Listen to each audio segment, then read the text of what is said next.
Isang mapagpalang araw sa atin lahat. Kalorilay, meron akong nakita dito na kaawa-awa dahil hirap siya sa kanyang paglakad at saka naulila na siya sa kanyang mga magulang. Kapapa, nag-iisa na lang siya sa buhay niya. Tapos siya lang ang nakatira dito. Ito yung bahay niya. Yan.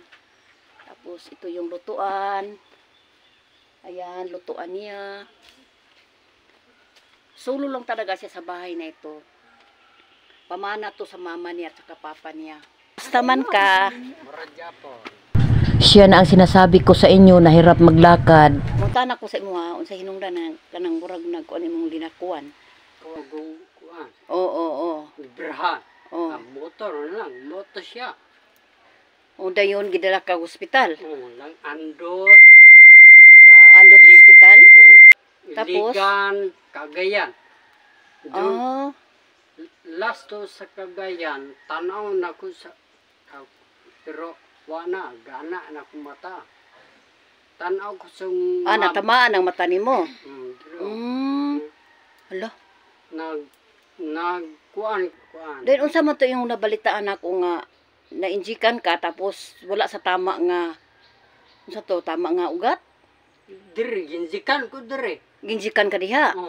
Kano, ang dagom... Asa ka dapat injikan? Dire. Gi-injik mo. Dapat ka nag-injik. Dire. Ka dapat gi-injikan nga ospital. Andot. Primero tong ato nimo. Ilang andot. Nay dagom nga murag 5 kada ka. Mao to'y nakadaot siguro sa imuha unsa ba? Masing ka. Nun ay tambal na ang green. Mo ginjik sa guwa. Natamaan na ang imo ang unsa Ugat siguro.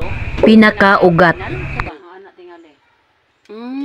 Gidala mo to ni Manurikis. Ganyan siya maglakad mga kalorilay. Kunting mali, madapa na siya.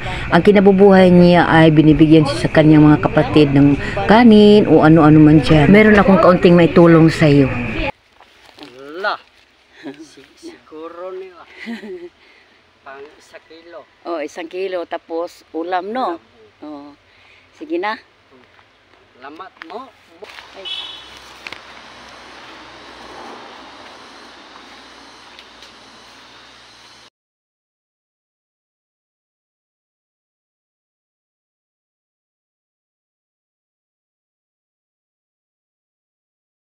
Uwi na tayo kalorilay. Magandang hapon. Salamat sa inyong panonood. Bye-bye.